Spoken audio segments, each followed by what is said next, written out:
Good morning, everybody. It's the Rev here. It's time for a traveling cup of coffee with Jesus. Man, early in the morning again. 2:30 in the morning, heading to work. I was praying this morning and I just said, Lord, I had got a message the other day and somebody said, he said, why don't you do something about marriage again? Because I'm getting ready to get married Saturday. You know, in the last couple of, last 6 months, I've married 2 of my daughters. Pretty amazing, by the way. But in marriage, I have studying to write a wedding service for your daughters was really tough. But in doing so, I studied more about marriage and about how a man shall leave his mother and father and cleave to his wife. And about how your husband's supposed to love this is stuff that I've read before, but it took on a new meaning when I was praying it over my daughters and their new husbands. That a man shall leave his mother and his father and cleave to his wife. That they shall, that he shall love his wife just as Christ loved the church and gave himself up for her. And a wife shall be subject to the husband, but it's not subject to him like she's less than. It's subject to the fact that she could submit to the Christ in him because he's going to love her so much that he would give his own life for her, just like Christ gave his life for the church. He's going to be that dedicated to her. I mean, but that's not what he gave me this morning. It's 1 Corinthians 15:33, I believe it is. I'll put it in the description below. And it says, but do not be deceived. Yeah, do not be deceived. Because bad company corrupts your morals. Or some of them say some translations say bad companies corrupt your character. And I thought, Lord, what does that have to do with marriage? I mean, I was pondering upon marriage. And he's like, Matt, that's all about you not being deceived in your mind and you keeping bad company with your thoughts. Yeah, with your thoughts. With your thoughts about how wives think about their husbands. Bad thoughts about how husbands think about their wives and perceive their wife. Because they're not looking at the spiritual things behind what's going on, because we wrestle not with flesh and blood, but they're looking at the flesh. Your wife responds poorly to you over a situation. It's not her flesh, it's the spirit behind it. If you respond poorly to your wife, guess what? Your wife shouldn't be looking at your flesh. She should be looking at what spiritual thing is going on that's causing that.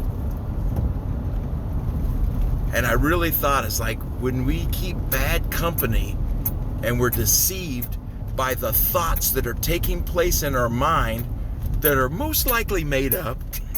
They're a vain imagination that Paul talks about, taking every vain imagination captive to the obedience of Christ. Yeah, that thing right there is us not being deceived and us not thinking poorly and thinking the best. That's when in marriage, we should be at everything, but especially in marriage,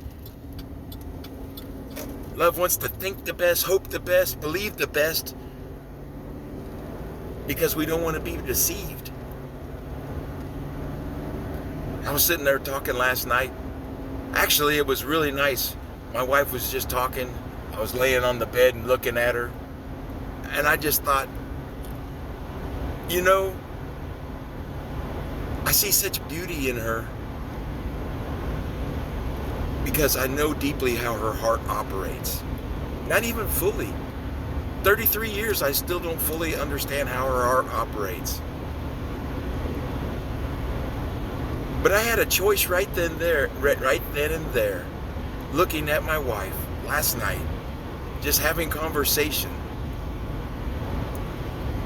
I could go into my own thoughts and keep bad company and be deceived about anything that was said, or I had the choice to keep good company and have good thoughts towards my wife.